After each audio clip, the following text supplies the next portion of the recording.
So, guys, magandang gabi. So, our video for today is regarding sa temperature ng ating processor.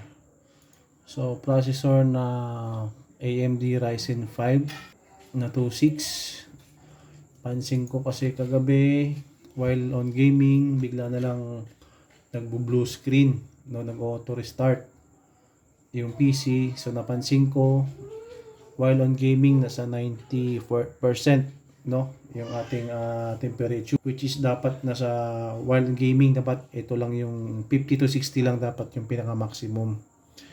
So ngayon normal, wala pa akong ginagamit na in-open na application, bali 56 na siya, na dapat nasa siguro 40 lang dapat yung ating normal temperature na ng ating processor.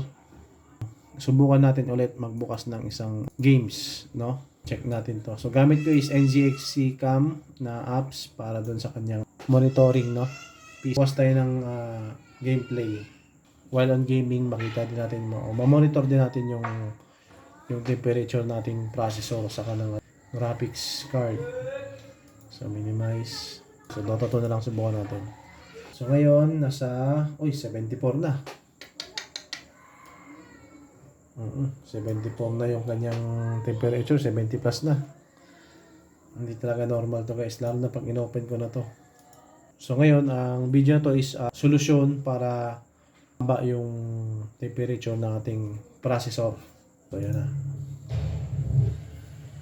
Yan na.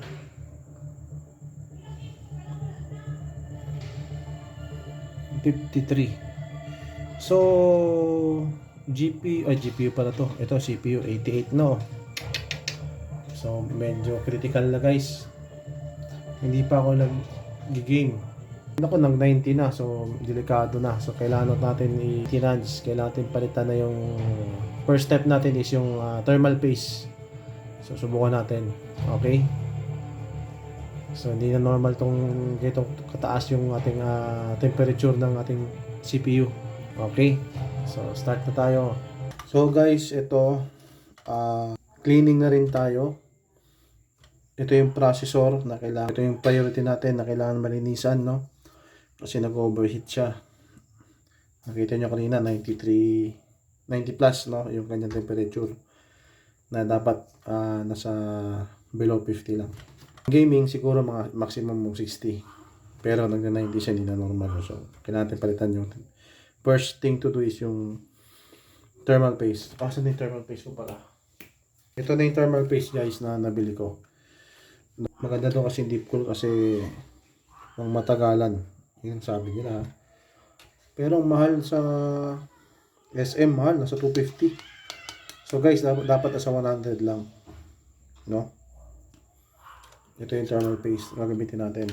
So, okay, backlash mode na. So,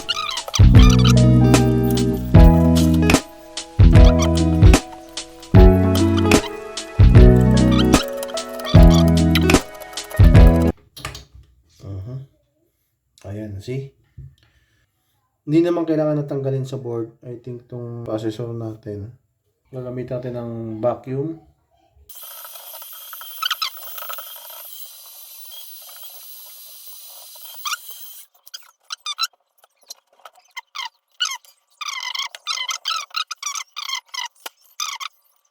Wala pa tayong ma-upgrade ng mga liquid cooling system. So next time na yun, kung talagang mataas pa rin siya, maybe mag-upgrade tayo ng cooling system. No? Hindi na itong fan, yung water cool na. I mean liquid cool na pala, sorry. Okay. Okay na. So guys, ito na. Thermal paste.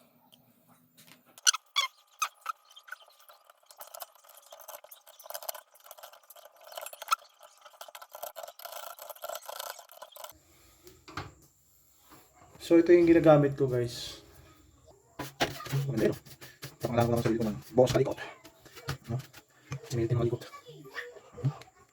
So guys, make sure na may pattern naman siya kung paano siya kakabit. Ingat lang tayo kasi mayroon siyang yan, parang ipin, no? So may pattern naman dito, susundan na natin. Kasi kung hindi mag-fit, ibig sabihin hindi nakatama yung pattern niya, huwag napilitin baka masira. Kailangan mag-lock siya ngayon. Diba?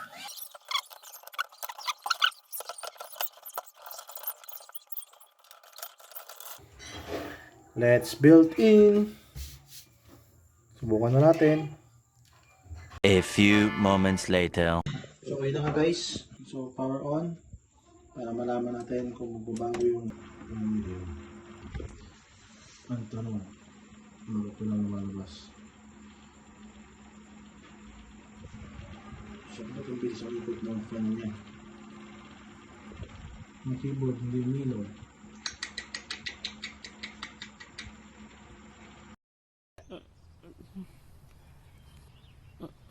So itry ko ilipat yung aking RAM. A few moments later.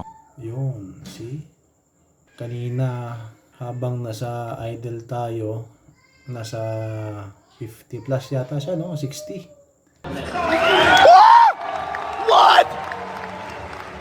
What? So ngayon, ito yung normal na temperature ng CPU. 42.